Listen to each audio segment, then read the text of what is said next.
అందరికీ మరణాత దేవుని వాక్యాన్ని పఠించుకుందాం. నిర్గమాకాండము 28వ అధ్యాయము 30వ వచనాన్ని చదువుకుందాం.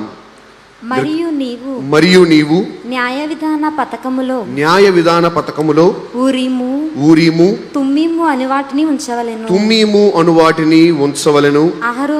అహరోను యెహోవా సన్నిధికి వెళ్ళినప్పుడు అవి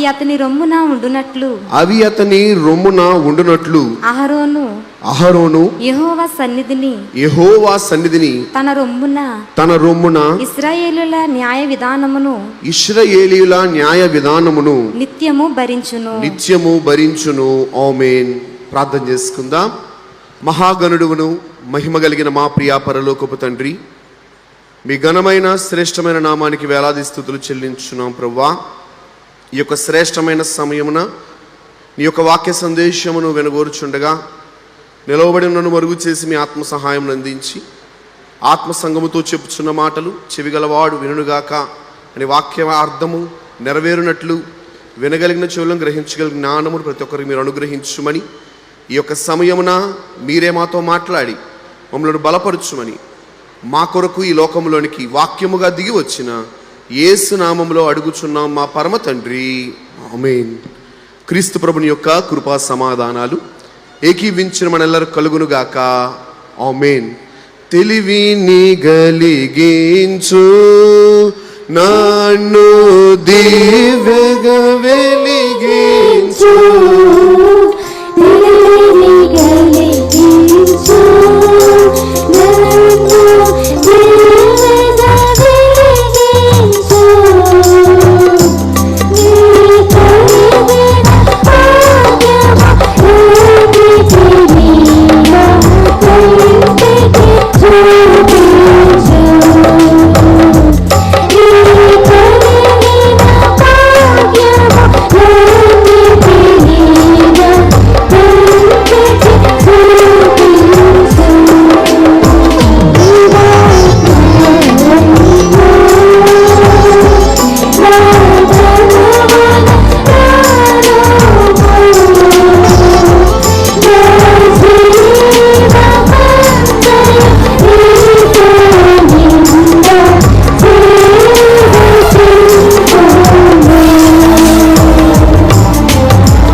అందరికీ మరణాత. ప్రియ దేవుని విశ్వాసులారా, వాక్య గ్రంథములో దేవాది దేవుడు తన యొక్క ఏర్పాటు జనాంగమైన ఇశ్రాయేలీయులతో తన యొక్క చిత్తమును బయలుపరచటానికి, వారికి తను తాను ప్రత్యక్షపరుచుకునటానికి, తన వాక్కును ప్రకటించటానికి దేవాది దేవుడు సమయానుకూలముగా ప్రవక్తలైన వారి ద్వారా, అలాగుననే నాయకులను ఏర్పరచుకుని రాజుల ద్వారా అనేక రీతులుగా తన యొక్క చిత్తమును బయలుపరిచిన వారై ఉన్నారు. అలాగుననే మనము చదివిన వాక్య వచనములో రాయబడి ఉన్నట్లు ప్రధాన యాజకుడు ధరించుకును ప్రతిష్ఠిత వస్త్రములలో ఉన్న ఊరీము తుమ్మీము అనే ఈ యొక్క వాటి ద్వారా కూడా దేవాది దేవుడు తన చిత్తమును తన ప్రజలైన వారికి బయలుపరిచిన వారై ఉన్నారు. ఈ యొక్క సాయంకాల సమయమున నా వాక్య ధ్యానాంశము ఊరీము తుమ్మీము అనే ఈ రెండు పదములు ఏవైతే ప్రధాన యాజకులు ధరించుకొని ఉన్నారో వారి వస్త్రములు, అవి ఆ కాలమునందు ఏ రీతిని ఉపయోగపడ్డాయి, వాటి యొక్క విశిష్టత ఏమిటి, వాటి యొక్క పదములకు ఉన్న అర్థము ఏమిటి అన్నది నేటి దినాన మనము ధ్యానించుకుందాం. అలాగుననే ఈ యొక్క ఊరీము తుమ్మీము కాలక్రమేణా ఎలాగున రూపాంతరము చెందింది, ఈ కాలమున మనకి ఊరీము తుమ్మీము ఏ రీతిని కనబడుతున్నది అన్న విషయములను కూడా మనము ధ్యానించుకుందాం. ప్రియ దేవుని విశ్వాసులారా, ప్రధాన యాజకుణ్ణి ప్రతిష్ఠించిన తర్వాత, అభిషేకించిన మీదట అతని వస్త్రములు కూడా ప్రతిష్ఠిత వస్త్రములుగా ఉండాలి అని దేవాది దేవుడు తన యొక్క సేవకుడైన మోషే గారికి తెలియపరిచి అహరోను గారు ధరించుకోవలసిన వస్త్రములను గురించి కూడా బయలుపరిచిన వారై ఉన్నారు. అలాగునని ప్రధాన యాజకుడైన అహరోను గారు తన యొక్క రొమ్మున న్యాయ విధాన పథకము అనే ఈ యొక్క ఇశ్రాయేలీయుల యొక్క 12 గోత్రముల యొక్క పేరులు కలిగిన రాళ్లను, అలాగుననే దాని లోపల ఉంచబడిన ఊరీమును తుమ్మీమును ధరించుకోవాలని వాక్యం తెలియజేస్తుంది. మనం చదివిన వచనంలో కనబడుతున్న మాట, నిత్యము అహరోను గారు అనగా ప్రధాన యాజకులైన వారు ఈ యొక్క న్యాయ విధాన పథకమును అలాగునని అందులో ఉన్న ఊరీమును తుమ్మీమును భరించాలి అని వాక్యములో కనబడుతుంది. ప్రియ దేవుని విశ్వాసులారా, పాత నిబంధన కాలములో ఈ యొక్క ఊరీము తుమ్మీము ప్రధాన యాజకులైన వారు ధరించుకున్న వస్త్రములలో ఉండి, దీని యొక్క నిజమైన ఉపయోగం ఏమిటి అనంటే దేవుని యొక్క చిత్తాన్ని తెలుసుకొనటానికి. మన దైవజనులు అన్నారు కదా, సొంత బుద్ధితో మనము దేవుణ్ణి ఎరగలేము. మన స్వబుద్ధిని ఆధారము చేసుకుని మనము దేవుణ్ణి తెలుసుకొనలేము. కానీ మన ప్రవర్తన ఎంతటి యందు ఆయన చిత్తమునకు అనుగుణంగా మనము నడుచుకోవాలని జ్ఞాని అయిన సొలొమోను భక్తుడు కూడా లిఖించిన వారై ఉన్నారు. ప్రియ దేవుని విశ్వాసులారా, దేవుని చిత్తము తన ప్రజలకు తెలియపరచబడ్డానికే ఈ ఊరీము తుమ్మీము అన్నది ప్రధాన యాజకులు ధరించుకునే వారై ఉన్నారు. ఊరీము తుమ్మీము ద్వారా ఏ నిర్ణయం తీసుకోవాలన్నా దేవుడు తన ప్రజలకు తెలియపరిచేవారు. వాటిలో కొన్ని విషయాలు నేను మీకు ఈ రోజున జ్ఞాపకం చేస్తా. మోషే గారు మరణించే సమయం వచ్చినప్పుడు ఇశ్రాయేలు ప్రజలైన వారిని నడిపించుటకు నాయకుడు కావాల్సిన సమయాన వారిని నడిపించే నాయకుడిని ఎన్నుకొనటానికి ఆ ప్రజలైన వారు ఊరీము ద్వారా ఆ యొక్క విషయాన్ని తెలుసుకుని వారై ఉన్నారు. సంఖ్యాకాండము 27వ అధ్యాయములో 21, 22 వచనాల్లో మనం చూసినప్పుడు ఈ మాట మనకు కనబడతా ఉంటుంది. యాజకుడైన ఎలియాజరు ఎదుట అతడు నిలువగా అతడు యెహోవా సన్నిధిని ఊరీము తీర్పు వలన అతని కొరకు విచారింపవలెను. ఊరీము తీర్పు వలన అతని కొరకు విచారింపవలెను. అతడును ప్రియదేవుని విశ్వాసులారా, మోషే గారి తర్వాత నాయకుడిగా నిలవబట్టానికి ఎన్నిక కాబడిన యెహోషువ గారిని దేవుడి యొక్క ఏర్పాటు చిత్తము ఊరీము ద్వారా బయలుపరచబడింది. ఆ కాలమున ప్రధాన యాజకుడిగా ఉన్న ఎలియాజర్ గారు ఈ ఊరీము యొక్క సంగతి ద్వారా దేవుని చిత్తాన్ని ప్రజలందరికీ బయలుపరిచి, ఇదిగో మోషే గారి తర్వాత మిమ్మల్ని అందరినీ ఆత్మ కలిగిన యెహోషువ గారే నడిపిస్తారని ఎలియాజర్ గారు ఊరీము తీర్పు వలన ప్రకటించిన వారై ఉన్నారు. అలాగుననే ఈ యొక్క ఊరీమును తుమ్మీమును పాత నిబంధన కాలములో వారు యుద్ధాలకు వెళ్ళాలన్నప్పుడు కూడా వెళ్ళవచ్చా లేదా అనే నిర్ణయం కోసం కూడా దేవుణ్ణి అడిగేవారు. ప్రియ దేవుని విశ్వాసులారా, సమూయేలు మొదటి గ్రంథము 28వ అధ్యాయము 6వ వచనములో మనం చూసినప్పుడు సౌలు రాజు యెహోవా యొద్ద విచారణ చేయగా యెహోవా స్వప్నము ద్వారా నైనను ఊరీము ద్వారా నైనను ప్రవక్తల ద్వారా నైనను ఏమియు సెలవీయకపోయిన. ప్రియ దేవుని బిడ్డలారా, అమాలేకీలతో యుద్ధము విషయంలో దేవుని మాట సౌలు గారు వినకపోవుట వలన దేవునికి అవిధేయుడిగా సౌలు గారు నిలబడటం వలన సౌలు గారి యొద్ద నుండి దేవుని ఆత్మ వెళ్ళిపోయి దురాత్మ ఆయన్ని వెరిపింపగా దేవునికి అవిధేయుడైన ఈ సౌలు గారు దేవుని చిత్తాన్ని తెలుసుకోవాలనుకున్నప్పుడు ఊరీము ద్వారా దేవుడు ఆయనతో జవాబు ఇవ్వలేదంట. అంటే దేవుని నిర్ణయం తెలుసుకోవాలనంటే ఆ కాలమున యుద్ధానికి వెళ్ళాలన్నా ప్రధాన యాజకుని యొద్దకు వచ్చి మేము ఈ యుద్ధానికి వెళ్తే విజయము సంపాదిస్తామా లేదా అని అడిగినప్పుడు ప్రధాన యాజకుడు ఆ యొక్క ఊరీము తుమ్మీము ద్వారా దేవుని యొక్క ఉద్దేశాన్ని తెలుసుకునేవారై ఉన్నారు. అలాగుననే సమూయేలు మొదటి గ్రంథము 30వ అధ్యాయం 8వ వచనములో చూస్తే దేవునికి విధేయుడైన దావీదు గారు దేవుని యొద్ద విచారణ చేయగా దేవుడు ఆయనకి జవాబిస్తున్నారు.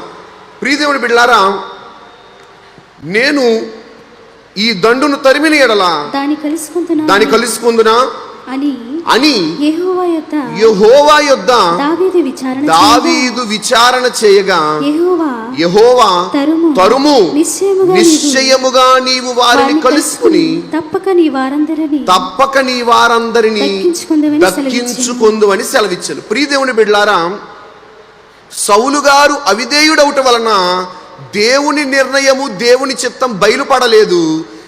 దావీదు గారు దేవునికి విధేయుడు, హృదయానుసారుడు గనుక దేవుని చిత్తము దావీదు గారికి బయలుపరచబడి తన వారిని సంపాదించుకొనటానికి నీవు వారిని తరుముము, శత్రువుల పైన నీకు జయమిస్తానని ప్రభు ఊరీము తుమ్మీము ద్వారా ప్రకటించిన వారై ఉన్నారు.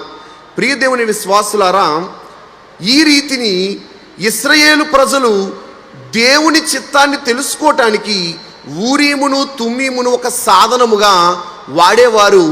ఊరీము తుమ్మీము ద్వారా అనగా దేవుని యొక్క ప్రత్యక్షతను వారు సంపాదించుకునేవారు, దేవుని యొక్క జవాబును వారు పొందుకునేవారు. కాలక్రమేణా జరిగిన సంఘటన ఏమిటంటే, యూదులు బబులోను చెరలోనికి వెళ్ళిన పిమ్మట ఈ యొక్క ఊరీము తుమ్మీము యొక్క ఉపయోగము వాడుక మనుగడలో లేకుండా పోయింది. అందుకనే నెహెమ్యా గ్రంథము 7వ అధ్యాయం 65వ వచనములో నెహెమ్యా గారు అంటున్నారు, ఊరీమును తుమ్మీమును ధరించుకునే యాజకుడొచ్చు వరకు అని అక్కడ రాయబడి ఉంటుంది. అంటే బబులోను చెరలోనికి వీరు వెళ్ళొచ్చిన తర్వాత ఊరీమును తుమ్మీమును ధరించుకునే ప్రధాన యాజకులు కనబడలేదు. ప్రియదేవుని విశ్వాసులారా, ఈ యొక్క సాయంకాల సమయమున దేవుని యొక్క చిత్తాన్ని సంపాదించుకొనటానికి ఇశ్రాయేలు ప్రజలు ఎలాగైతే ఈ ఊరీమును తుమ్మీమును ప్రధాన యాజకులు ధరించుకుని ప్రతిష్ఠిత వస్త్రముల ద్వారా తెలుసుకునేవారో, ఈ ఊరీము తుమ్మీముకున్న మరి యొక్క విశిష్టత ఏమిటనంటే దాని యొక్క అర్థము. ఊరీము అనగా అర్థము హిబ్రూ భాషా పదములో వెలుగు, తుమ్మీము అనగా అర్థము పరిపూర్ణమైన. ఊరీము తుమ్మీము అనే ఈ రెండు పదములను మనం కలగలిపితే పరిపూర్ణమైన వెలుగు అని ఈ యొక్క పదముల యొక్క అర్థాన్ని మనం చూడగలుగుతున్నాం. అలాగునని ఊరీము అనే యొక్క పదము హిబ్రూ భాషలోని మొదటి అక్షరమై ఉన్నది. అలాగుననే తుమ్మీము అనే పదములోని మొదటి అక్షరము హిబ్రూ భాషలో చివరి అక్షరమై ఉన్నది. మనం ఎలాగైతే యేసు క్రీస్తు ప్రభు వారు వాక్యములో తెలియజేస్తూ అల్ఫయును ఒమేగయును నేనే, మొదటి వాడను కడపటి వాడను అని అన్నారో, అల్ఫయు అనగా గ్రీకు భాషలో మొదటి అక్షరము, ఒమేగా అనగా గ్రీకు భాషలో చివరి అక్షరము. ప్రభువే మొదటివారై ఉన్నారు, ప్రభువే చివరివారు అంతమై ఉన్నారని వాక్యములో తెలియపరచబడినట్లు హిబ్రూ భాష యొక్క మొదటి అక్షరము ఊరీములో కనబడుతుంది. అలెఫ్ అనే మాట హిబ్రూ భాషలోని తౌ అనే మాట అక్షరము తుమ్మీములో మనకు కనబడుతుంది. అంటే ఈ యొక్క మాటలో కూడా మొదటివాడు, అలాగునని ఆదియు అంతము నేనే అన్న అర్థాన్ని మనకు కనబడుతుంది. ప్రియదేవుని విశ్వాసులారా, పాత నిబంధన గ్రంథములో ఉన్న ఈ ఊరీము తుమ్మీమును ధరించుకున్న ప్రధాన యాజకులు కనబడుతుంటే, క్రొత్త నిబంధనకు వచ్చేటప్పటికి ఈ ఊరీము తుమ్మీము ఎలా మార్చబడిందనంటే యేసు క్రీస్తు ప్రభువుగా మార్చబడింది. అందుకనే మన దైవజనులు అన్నారు, వెలుగుగా దేవుడు వెలసే దాత్రిలో. ప్రవక్త యెషయా గారు అన్నారు కదా, మరణ ఛాయలోను చీకటిలోను నడుచు జనులు గొప్ప వెలుగును చూచిరని. యేసు క్రీస్తు ప్రభువారు ఈ లోకమునకు పరిపూర్ణమైన వెలుగుగా దిగి వచ్చిన వారై ఉన్నారు. అందుకని వాక్యములో మనం చదువుకున్నప్పుడు యోహాను సువార్త 8వ అధ్యాయం 12వ వచనములో ప్రభు అంటున్నారు కదా, నేను లోకమునకు వెలుగై ఉన్నాను. ప్రియదేవుని విశ్వాసులారా, ఈ లోకము అంధకార పరిస్థితిలోను, ఈ లోకము పాపములోను, ఈ లోకము వ్యాధిలోను ఉండి ఉండగా ప్రభువు ఈ లోకములోనికి నరావతారిగా దిగివచ్చి చీకటిలో ఉన్నవారిని, మరణ ఛాయలో ఉన్నవారిని, పాపములో ఉన్నవారిని, నశించిపోతున్న వారందరినీ కూడా వెలిగించటానికి యేసుక్రీస్తు ప్రభువారు ఈ లోకములోనికి దిగి వచ్చిన వారై ఉన్నారు. అందుకనే భక్తుడు రాస్తూ యోహాను సువార్త 1వ అధ్యాయం 4-5 వచనంలో ఆయనలో జీవముండెను, ఆ జీవము మనుషులందరికీ కూడా వెలుగై ఉండెను. యేసుక్రీస్తు ప్రభువారు ఈ లోకమునకు ఎలాగ దిగి వచ్చారనంటే వెలుగుగా దిగి వచ్చారు. ప్రియదేవుని విశ్వాసులారా, ఈ యొక్క మాటని మనము దృఢపరుచుకుంటూ పాత నిబంధన గ్రంథములో మోషే గారు చెప్పిన ఒక ప్రవచనాన్ని నేను మీకు జ్ఞాపకం చేస్తా. ద్వితీయోపదేశకాండము 33వ అధ్యాయము 8వ వచనములో మోషే గారు లేవీ గోత్రాన్ని దీవిస్తూ ఒక మాట అంటున్నారు. లేవీని గూర్చి ఇట్లనెను, నీ తుమ్మీము, నీ ఊరీము, నీ భక్తులని కలవు, నీ ఊరీము నీ భక్తునికి కలదు. ప్రియదేవుని విశ్వాసులారా, లేవీ గారిని, లేవీ గోత్రాన్ని దీవిస్తూ భక్తుడైన మోషే గారు తెలియపరుస్తున్న మాట, నీ ఊరీము నీ భక్తునికి కలదు. ఇక్కడ భక్తుడు అన్న మాటకి హోలీ వన్, అలాగునని ఫెయిత్ఫుల్ వన్ అని అర్థం వస్తుంది. హిబ్రూ భాషా పదములో చా, సి, డే, చా అనే అర్థము కలిగిన ఈ యొక్క పదము పరిశుద్ధుడు అనే మాటకి అర్థమవుతుంది. అంటే ప్రధాన యాజకులు బహిరంగంగా ఊరీమును తుమ్మీమును ధరించుకుంటే యేసు క్రీస్తు ప్రభువారే ఈ లోకానికి ఊరీము తుమ్మీములాగా వచ్చారు, వస్తారని మోషే గారి యొక్క దీవెనలో మనకు కనబడుతుంది. ప్రియ దేవుని విశ్వాసులారా, అందుకనే పౌలు భక్తుడు కూడా అన్నారు కదా, యేసుక్రీస్తు ప్రభువారు పుట్టుకలో అయితే గోత్రములో యూదా గోత్రానికి సంబంధించిన వారు, కానీ మెల్కిసెదెకు క్రమము చొప్పున యేసుక్రీస్తు ప్రభువారు మనందరికీ గొప్ప ప్రధాన యాజకుడై ఉన్నారు. యేసుక్రీస్తు ప్రభువారిలో పరిపూర్ణత ఉంది. అందుకనే పౌలు భక్తుడు కొలస్సీ సంఘముతో రాస్తూ కొలస్సీలకు రాసిన పత్రిక 2వ అధ్యాయము 11వ వచనంలో మనం చూసినప్పుడు, మీరును క్రీస్తు సున్నతి యందు శరీరచలతో కూడిన స్వభావమును విసర్జించి ఆయన యందు చేతులతో చేయబడని సున్నతి పొందితిరి. ప్రియదేవుని బిడ్డలారా, అలాగుననే అక్కడ మనము చూడగలిగినట్లయితే క్రీస్తునందు దేవత్వం యొక్క సర్వ పరిపూర్ణత మనకు కనబడుచున్నదని పౌలు భక్తుడు జ్ఞాపకం చేస్తున్నారు. ఈ రోజున యేసు క్రీస్తు ప్రభువారు ఎలాగైతే పరిపూర్ణమైన వెలుగుగా ఈ లోకములోనికి దిగివచ్చారో, వెలుగుగా దిగివచ్చిన ఆ ప్రభువు నిన్నును నన్నును ఆ వెలుగు మార్గములో సన్మార్గములో నడిపించుచున్నారు. అలాగునని మూడవదిగా మనం చూసినట్లయితే సంఘకాలములో ఎలాగ ఈ పరిస్థితి ఊరీము తుమ్మీము కనబడుతుందనంటే, యోహాను సువార్త 14వ అధ్యాయము 17వ వచనాన్ని మనం చదువుకుందాం. మీరు నన్ను ప్రేమించిన ఎడల నా ఆజ్ఞలను గైకొందురు. నేను తండ్రిని వేడుకొందును, మీ యొద్ద ఎల్లప్పుడు నుండుటకు ఆయన వేరొక ఆదరణకర్తను అనగా సత్యస్వరూపియగు ఆత్మను మీకు అనుగ్రహించును. లోకము ఆయనను చూడదు, ఆయనను ఎరుగదు గనుక ఆయనను పొందనేరదు. మీరు ఆయనను ఎరుగుదురు. ఆయన మీతో కూడా నివసించును, మీలో ఉండును. ఆయన మీలో ఉండును. ప్రియదేవుని బిడ్డలారా, పాత నిబంధన కాలములో ప్రధాన యాజకుని యొక్క వస్త్రముల్లో ఉన్న ఈ ఊరీము తుమ్మీము క్రొత్త నిబంధన కాలములోనికి వచ్చేటప్పటికి యేసు క్రీస్తు ప్రభువుగా ఈ లోకంలోనికి వచ్చిన ఆ యొక్క పరిపూర్ణమైన వెలుగు సంఘకాలములో పరిశుద్ధాత్మ దేవునిగా అలాగునని మనందరి యొక్క చేతుల్లో ఉన్న ఈ యొక్క పరిశుద్ధ గ్రంథముగా మనందరికీ కనబడుతుంది. ఈ యొక్క మనందరి చేతుల్లో ఉన్న ఈ పరిశుద్ధ గ్రంథమే మనందరికీ పరిపూర్ణమైన వెలుగై ఉన్నది. దేవుని యొక్క వాక్యము మనందరికీ దీపము, మన త్రోవలకు వెలుగై ఉన్నదని కీర్తనాకారుడు అన్నట్లు దేవుని యొక్క వాక్యము మనందరి యొక్క బ్రతుకులను మార్చేదై ఉన్నది, మనందరికీ వెలిగిచ్చేదై ఉన్నది. కనుక ఈ యొక్క సంఘ కాలములో పరిశుద్ధాత్మ దేవుడు మీతో కూడా ఉండును, మీలో నివసించును అని ప్రభు తెలియజేస్తున్నారు.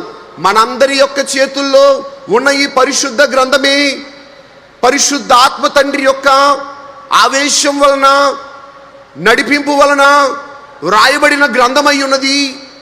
మన చేతుల్లో ఉంటే దేవుడు మనతో ఉన్నట్టు, అలాగుననే ఎవరైతే ఈ పరిశుద్ధ గ్రంథమును పఠించి అనుదినము అందులోని విషయములను వారి హృదయములో భద్రపరుచుకుని ఎవరైతే ఆచరిస్తారో వారి లోపల కూడా పరిశుద్ధాత్మ దేవుని యొక్క నింపుదల కలిగి ఉంటారు.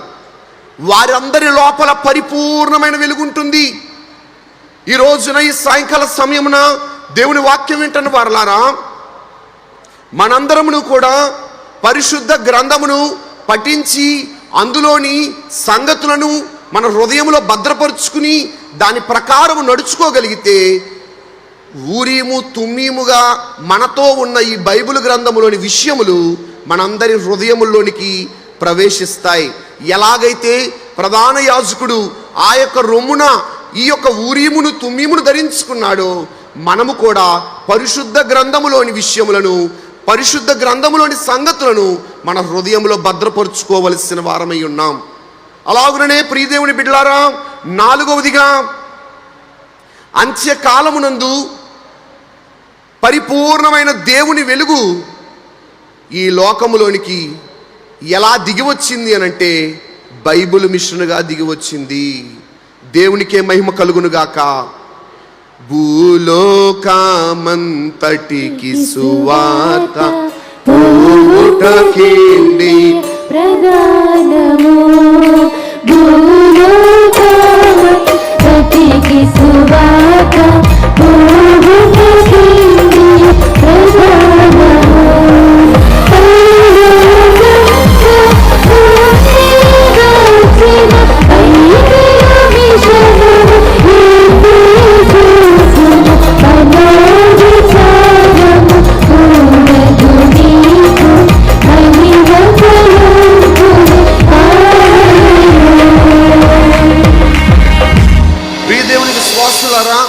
పాత నిబంధన కాలములో యాజకులు ధరించుకున్న ఊరీము తుమ్మీము, క్రొత్త నిబంధన కాలంలో క్రీస్తు ప్రభువుగా, ఆదిమ క్రైస్తవ సంఘ కాలములో పరిశుద్ధాత్మదేవునిగా బైబిల్ గ్రంథముగా ఈ అంత్యకాల దినములలో రక్షణ వార్తతో పాటు రాకడ వార్తను కూడా ప్రకటించుటకు, సంఘ వధువును సిద్ధపరచుటకు, పరలోకము నుండి భూలోకమునకు బైబిల్ మిషను పరిపూర్ణమైన వెలుగుగా మన దైవజనులు దేవదాసయ్య గారికి దేవాది దేవుడు అందించిన వారై ఉన్నారు.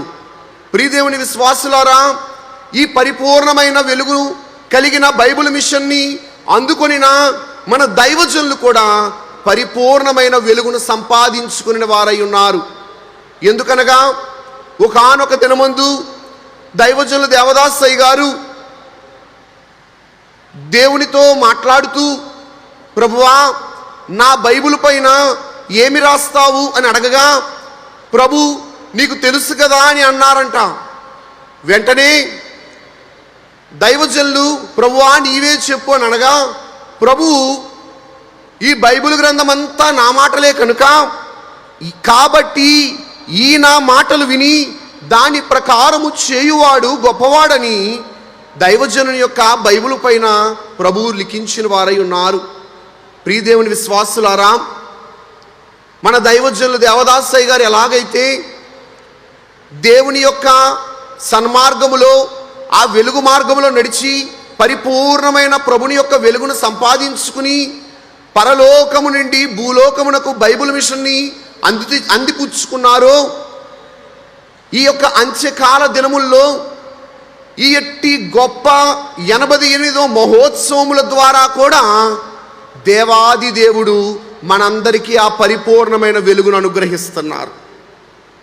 అందుకని యెషయా గ్రంథము 60వ అధ్యాయము ప్రారంభ వచనములో మనం చూసినప్పుడు నీకు వెలుగు వచ్చి ఉన్నది, లెమ్ము తేజరిల్లుము, యెహోవా మహిమ నీ మీద ఉదయించెను అని వ్రాయబడి ఉంది. ఈ రోజున ఈ యొక్క 88వ మహోత్సవములే వెలుగై ఉన్నవి. నీకు వెలుగు వచ్చి ఉన్నది అనగా మనందరికీ 88వ మహోత్సవములు ఒక వెలుగుగా దిగి వచ్చాయి. లెమ్ము అనే యొక్క మాటను మనం గమనిస్తే మనందరము ఈ సభలోనికి వచ్చి ఈ సభలో మనల్ని మనం సరిచేసుకుని దేవుని సన్నిధానములో దేవుని సముఖమున మనల్ని మనం మార్పు చెందించుకున్నట్లయితే తేజరిల్లుతాము, అంటే ప్రకాశిస్తాము. దేవుని వెలుగును సంపాదించుకుని మనము లోకములో ఆయన యొక్క వెలుగును ప్రకాశింపజేయాలి. అప్పుడంట మనందరి మీదకి ఏం ఉదయిస్తుంది అనంటే యెహోవా దేవుని యొక్క మహిమ. ప్రియదేవుని విశ్వాసులారా, ప్రతి ఒక్కరమును కూడా మహిమ జీవులుగా మార్చబడి మహిమలోనికి వెళ్ళాలని, దేవుని యొక్క కుడి పార్శ్వమున ఆయన సింహాసనం పైన కూర్చోవాలని ఆశతో ఆయన మహిమ రాజ్యములోనికి రాకడలోనికి ఎత్తబడాలని తలంపు కలిగిన వారము కనుక ఈ యొక్క వాక్యములో మనకు కనబడుతున్నట్లుగా బైబిల్ మిషన్ యొక్క 88వ మహోత్సవములు మనందరికీ వెలుగై ఉన్నవి. ఈ మహోత్సవముల్లోనికి వచ్చి ఎవరైతే వారిని వారు సరిచేసుకుని ప్రకాశించే వారిగా మారతారో వారందరి మీద దేవుని మహిమ ఉదయిస్తుంది అని వాక్యం తెలియజేస్తుంది. చివరిగా ఈ యొక్క సభలోనికి వచ్చిన వారలారా, దేవుని యొక్క ఉద్దేశము మనందరినీ కూడా యాజకులుగా దేవునికి అర్పించాలని. ప్రకటన గ్రంథము 1వ అధ్యాయము 6వ వచనములో మనం చదువుకున్నప్పుడు మనలను ప్రేమించుచు తన రక్తము వలన మన పాపముల నుండి మనలను విడిపించిన వానికి మహిమయు ప్రభావమును యుగయుగములు కలుగునుగాక. ఆమేన్. ఆయన మనలను తన తండ్రియగు దేవునికి ఒక రాజ్యముగాను యాజకులను గాను చేసిన ప్రియ దేవుని బిడ్డలారా, దేవునికి ఒక రాజ్యముగాను యాజకులను గాను ప్రభు మనల్ని అర్పించాలని ప్రభు యొక్క ఉద్దేశము కనుక యాజకులు ఎలాగైతే ఈ ఊరీమును తుమ్మీమును ధరించుకున్నారో, యాజకులు ఎలాగైతే పరిపూర్ణమైన వెలుగును సంపాదించుకున్నారో, ప్రభువే ఈ లోకములోనికి పరిపూర్ణమైన వెలుగుగా ఎలా దిగి వచ్చారో, మనందరి చేతుల్లో ఉన్న పరిశుద్ధ గ్రంథము పరిపూర్ణమైన వెలుగుగా ఎలా కనబడుతుందో, ఈ భూలోకములోనికి ఈ అంత్యకాలమందు బైబిల్ మిషన్ ఎలాగైతే పరిపూర్ణమైన వెలుగందించడానికి వచ్చిందో, ఈ సభలోనికి వచ్చిన వారలారా, 88వ బైబిల్ మిషన్ మహోత్సవంలో ఏకీవించిన వారలారా, మనందరము కూడా పరిపూర్ణమైన వెలుగుగా మార్చబడాలన్నదే దేవుని యొక్క గొప్ప ఉద్దేశమై ఉన్నది. ఈ రాత్రికాల సమయమున మనందరమును కూడా ఆయన యొక్క పరిపూర్ణమైన వెలుగును సంపాదించుకోవాలి. పరిపూర్ణమైన వెలుగును సంపాదించుకోవాలనంటే మనము ఈ రోజున కొన్ని అంశములను వివరించుకుందాం. వెలుగుగా మనం ఎలాగుండాలి, ఆ వెలుగును ఎలా సంపాదించుకోవాలి, ప్రభు పరిపూర్ణుడై ఉన్నారు, మనం ఎలా పరిపూర్ణులుగా మార్చబడాలి అన్న విషయములను ధ్యానించుకుందాం. మనందరము ఈ సమయాన వెలుగుగా మార్చబడాలనంటే మొట్టమొదటిగా మనందరం చేయాల్సిన పని క్రీస్తు ప్రభుని వెంబడించుట. యోహాను సువర్తమానము 8వ అధ్యాయము 12వ వచనములో మనం చూసినప్పుడు, మరలా యేసు నేను లోకమునకు వెలుగును నన్ను వెంబడించువాడు చీకటిలో నడువక జీవపు వెలుగు కలిగి ఉండునని వారితో చెప్పాను. ప్రియ దేవుని విశ్వాసులారా, ఎవరైతే యేసు క్రీస్తు ప్రభుని వెంబడిస్తారో వారందరూ కూడా జీవపు వెలుగు కలిగి ఉంటారు. యేసు క్రీస్తు ప్రభు వారు తన యొక్క శిష్యులైన వారిని చేపలు పట్టుకొనుచున్నప్పుడు మిమ్మలను మనుషులను పట్టు జాలరులుగా చేస్తానని వారిని తీసుకుని వచ్చి వారందరి యొక్క జీవితములను ఉన్నతముగా మార్చిన వారై ఉన్నారు. అనేకులు సాక్ష్యమిస్తూ వీరు పామరులు కదా, ఇంతటి గొప్ప అద్భుతములు పండితులుగా ఎలా మార్చబడ్డారని ఆ కాలమున వారి యొక్క బోధ విని వారి అద్భుతములు చూసి ఆ ప్రాంతములోని వారందరూ ఆశ్చర్యపోయినట్లు ఈ సభలోనికి వచ్చిన వారలారా, మనము కూడా క్రీస్తు ప్రభుని వెంబడించగలిగితే ఆయన వెలుగు మనందరి మీద ప్రకాశిస్తుంది. ఆయనను వెంబడించుట అనగా భక్తుడు రాస్తూ ఉన్నారు కదా, ప్రభు అంటూ నా యందు నిలిచియుండు తీగలు ఫలిస్తాయి. మనము యేసు క్రీస్తు ప్రభు యందు నిలిచి ఉండాలి. ఎవరైతే ఆయన యందు నిలిచి ఉంటారో వారందరూ తప్పక ఫలిస్తారు. దైవజనులు దేవదాసయ్య గారు రక్షణ పద్యముల్లో రాస్తూ అన్నారు, సూర్యకాంతి చంద్రునికిని చుక్కలకును వెలుట వలన వాటికి వెలుగు కలుగును. నీతి సూర్యుడైన క్రీస్తుని వెలుగు క్రియలు గల భక్తులను వెలిగించుచుండును. ఎవరిలో అయితే ఆయనను వెంబడించే స్థితి ఉంటుందో వారందరూ కూడా నీతి సూర్యుడైన క్రీస్తు ప్రభుని బట్టి వెలిగించబడతారు. రెండవదిగా మనం చూసినట్లయితే మనము సత్క్రియలు కలిగిన వారముగా ఉండాలి. మత్తయి సువార్త 5వ అధ్యాయము 16వ వచనములో మనం చూసినప్పుడు, మనుషులు మీ సత్క్రియలను చూచి పరలోకమందున్న మీ తండ్రిని మనుషులు మీ సత్క్రియలను చూచి పరలోకమందున్న మీ తండ్రిని మహిమపరచునట్లు వారి ఎదుట మీ వెలుగు ప్రకాశింపనీయుడి. ప్రియ దేవుని విశ్వాసులారా, ప్రభు ఈ సందర్భాన్ని తెలియజేస్తున్నారు. మీరు లోకానికి వెలుగై ఉన్నారని ప్రభు బోధించి అలాగుననే ప్రభు జ్ఞాపకం చేస్తున్నారు. మనము సత్క్రియలు చేయుట ద్వారా లోకానికి వెలుగుగా మనం కనబడాలి. దేవుని యొక్క కార్యాలు చూపించాలి.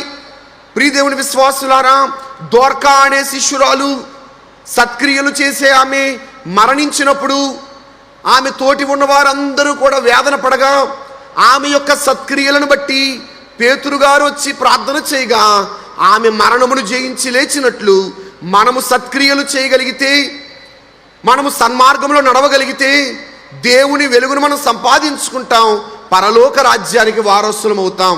దైవజనులు అన్నారు, ఏకాంత స్థలము అనే కీర్తనలో దైవజనులు రాస్తూ, కీడు మాని మంచి చేసిన క్రింది తరగతి దొరుకునేమో, పరలోక రాజ్యంలో ఉన్న 7 తరగతుల్లో ఆ తరగతికి మనం వెళ్ళాలి అనంటే కీడు మాని మనము మంచి చేయాలని దైవజనులు జ్ఞాపకం చేసిన వారై ఉన్నారు. మూడవదిగా మనందరమును కూడా యథార్థవంతులుగా ఉంటే మనము దేవుని వెలుగును సంపాదించుకోగలము. కీర్తనల గ్రంథము 112వ కీర్తన 4వ వచనాన్ని చదువుకుందాం.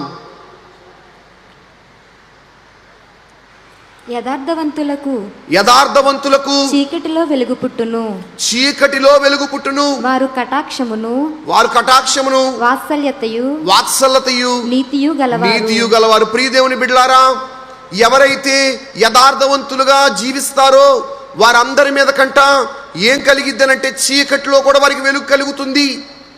లోకంలో ఒక మాట మనం గమనిస్తూ ఉంటాం, యథార్థవాది లోక విరోధి.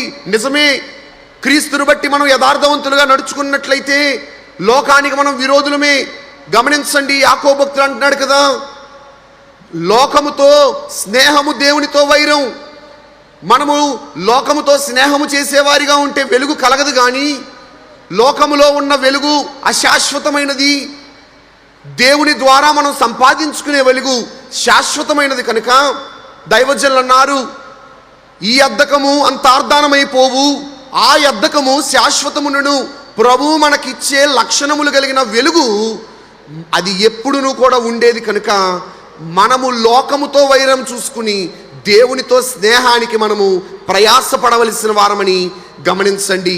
ఈ యొక్క మహోత్సవంలోనికి వచ్చిన వారలారా, మనందరం వెలుగ్గా మారాలనంటే ఒకటి క్రీస్తు ప్రభుని వెంబడించాలి, రెండవదిగా మనందరమును కూడా సత్క్రియలు చేయాలి, మూడవదిగా మనందరమును యథార్థవంతులుగా జీవించాలి.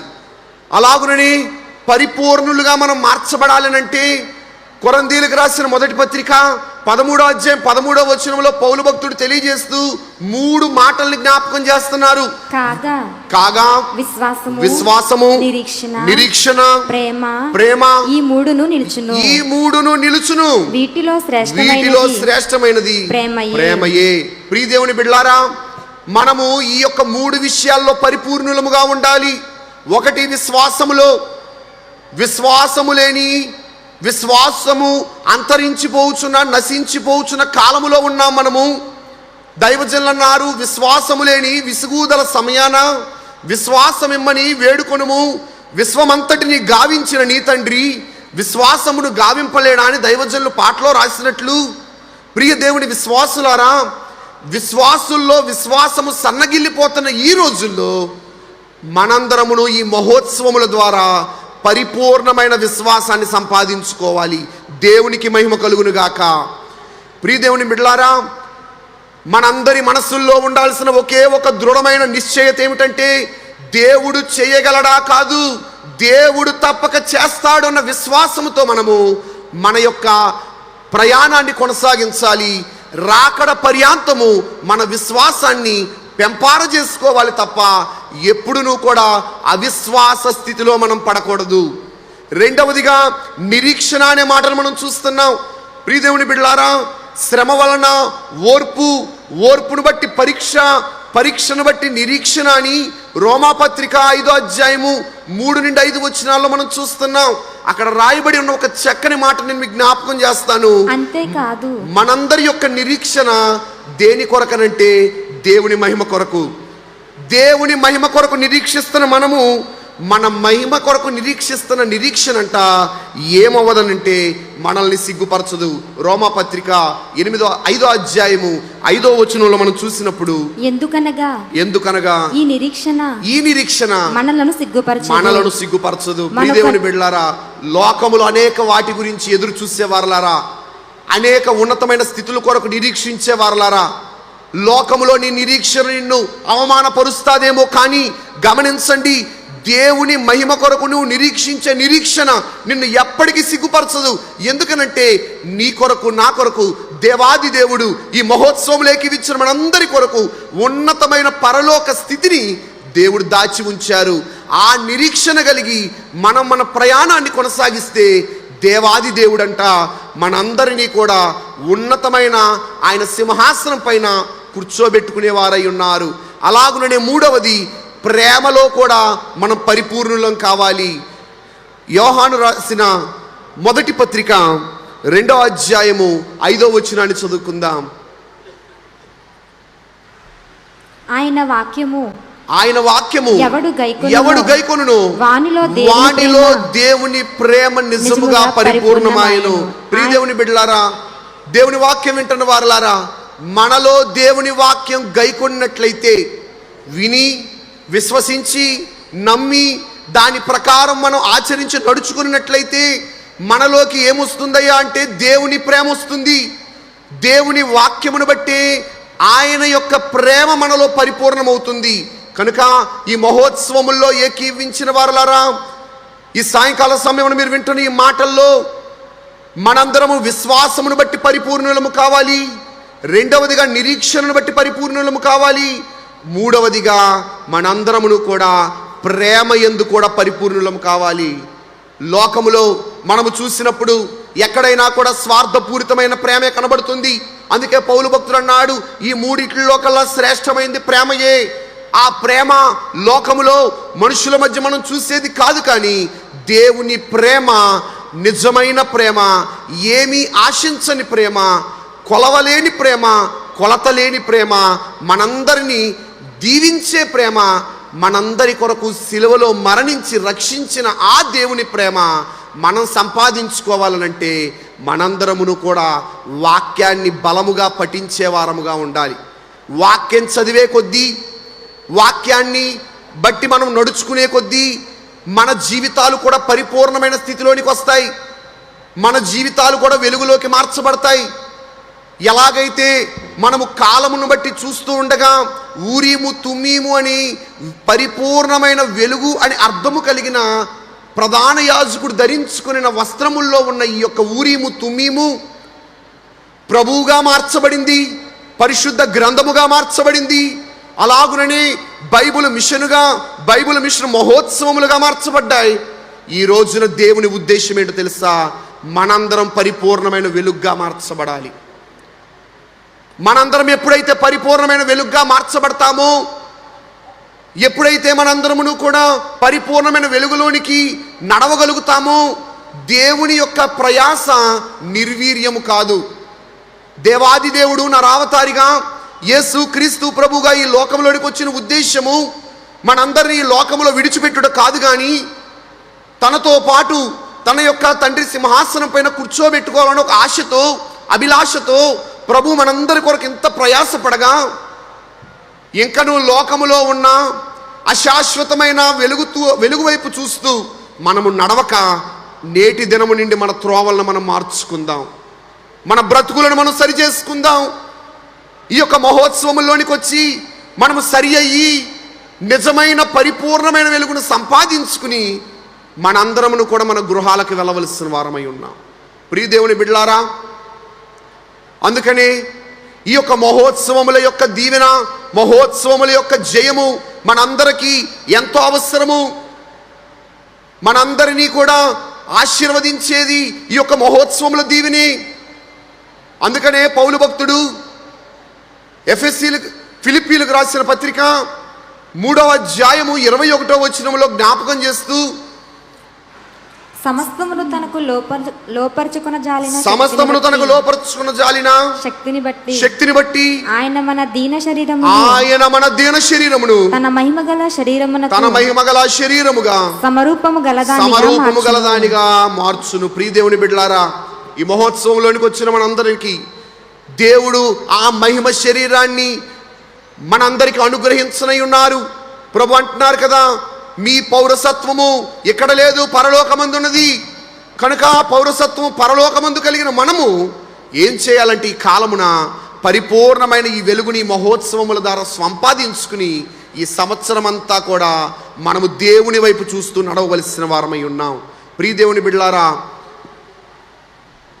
కాలమును బట్టి, సమయాన్ని బట్టి దేవుని యొక్క పరిపూర్ణమైన వెలుగు ఎలాగైతే మార్చబడి ఈ రోజున మన మహోత్సవములుగా మనందరికీ కనబడుతుందో, ఒకానొక సమయాన ఇవి సభలుగా, మహాసభలుగా, మహోత్సవములుగా ఈ కాలమున దేవుని యొక్క మహిమను దింపే మహిమోత్సవములుగా మార్చబడినట్లు ఊరీము తుమ్మీము కూడా కాలమును బట్టి రూపాంతరము చెంది మనందరి మధ్యలోనికి బైబిల్ మిషన్ మహోత్సవములుగా దిగి వచ్చాయి. దేవునికే మహిమ కలుగును గాక. ప్రియ దేవుని బిడ్డలారా, ఈ మహోత్సవంలోనికి వచ్చిన మనందరమును కూడా దేవుని మహిమను సంపాదించుకుందాం. దైవజనులు దేవదాసయ్య గారు ఎలాగైతే ఆ పరిపూర్ణమైన వెలుగును పొందుకుని మనందరినీ కూడా ఆ సన్మార్గంలో నడవమని తెలియపరిచారో, అట్టి సన్మార్గంలో నడిచి దైవజనుని బిడ్డలముగా, దేవునికి ఇష్టలముగా ఆయన యొక్క మధ్యాకాశములోని రాకడకు సిద్ధపడే ధన్యత ప్రభు మనెల్లరకును అనుగ్రహించును గాక. ప్రార్థన చేసుకుందాం. మహాగణుడువును మహిమ కలిగిన మా ప్రియ పరలోకపు తండ్రి, ఊరీము తుమ్మీము అనే ఈ యొక్క 2 వస్తువులు ప్రధాన యాజకులు తన వారి యొక్క ప్రతిష్ఠిత వస్త్రములలో ధరించుకున్నటే కాదు ప్రభువా, వారు నీ చిత్తాన్ని తెలుసుకోవటానికి దీనిని ఉపయోగించిన వారై ఉన్నారు. దేవుని చిత్తము మానవులకు తెలియపట్టడానికి పాత నిబంధన కాలములో ఊరీము తుమ్మీముగా మీరు కనపరిచి, క్రొత్త నిబంధన కాలములో మీరే దేవుని చిత్తాన్ని లోకములో బయలుపరచటానికి, అనగా నశించిపోవుచున్న వారిని వెతికి రక్షించటానికి దేవుని చిత్తాన్ని బయలుపరిచిన మీ యొక్క నర అవతారాన్ని బట్టి స్తుతులు చెల్లిస్తున్నాం. అలాగుననే మానవులు నశించిపోకుండానట్లు, అన్ని కాలములకు సరిపడినట్లు నీ యొక్క వాక్యమును, నీ యొక్క మర్మములను మా అందరికీ పరిశుద్ధ గ్రంథము ద్వారా బయలుపరిచి నీ పరిపూర్ణమైన వెలుగును స్థాపించిన తండ్రి, నీకు స్తుతులు చెల్లిస్తున్నాం. ఈ యొక్క అంత్యకాలములో వధువు సంఘమును సిద్ధపరచుటకు బైబిల్ మిషన్ మహోత్సవములను తయారు చేయించి ఏర్పరిచి నిరాటంకముగా 88వ వత్సరం వరకు నడిపించిన గణదేవ, రాకడ పర్యాంతం వరకు కొనసాగించనయున్న తండ్రి, మీకు స్తుతులు చెల్లిస్తున్నాం. ఈ యొక్క 4 మాటలను బట్టి మేము కూడా ఆ యొక్క పరిపూర్ణమైన వెలుగును నిన్ను వెంబడించి నీ మార్గములో నడిచి సత్క్రియలు చేయుట ద్వారా అలాగుననే యథార్థవంతులుగా జీవించి విశ్వాసమును, నిరీక్షణను, ప్రేమను పరిపూర్ణముగా సంపాదించుకుని ఈ యొక్క మహిమోత్సవములను బట్టి అట్టి మహిమ సింహాసనమునకు ఎత్తబడే ధన్యత మా ఎల్లరకు దయచేయమని, సకల ఆశీర్వాదముల కర్తయు కారణభూతుడును మా అందరి కొరకు అతి త్వరలో మధ్య ఆకాశంలోనికి మేఘాళుడే రానయున్న యేసు నామములో అడిగి ప్రార్థిస్తున్నాం మా పరమ తండ్రి, ఆమేన్. మరి నాకు ఇట్టి శ్రేష్టమైన సదవకాశాన్ని ఇచ్చిన త్రైక దేవునికి నిండు హృదయపూర్వక వందన మరణాతలు తెలియజేస్తున్నాను. అలాగుననే బైబిల్ మిషన్ వ్యవస్థాపకులు ఫాదర్ ఎం దేవదాస్ అయ్య గారికి మరణాత, అలాగుననే బైబిల్ మిషన్ ప్రెసిడెంట్ అయ్య గారు reverend doctor J Samuel Kiran అయ్య గారు, బైబిల్ మిషన్ మహోత్సవముల కన్వీనర్ అయ్య గారికి మరణాత, అధికారులైన వారందరికీ మరణాత, గవర్నింగ్ బాడీ సభ్యులకు మరణాత, ఏకీవించిన మీ అందరికీ మరణాత.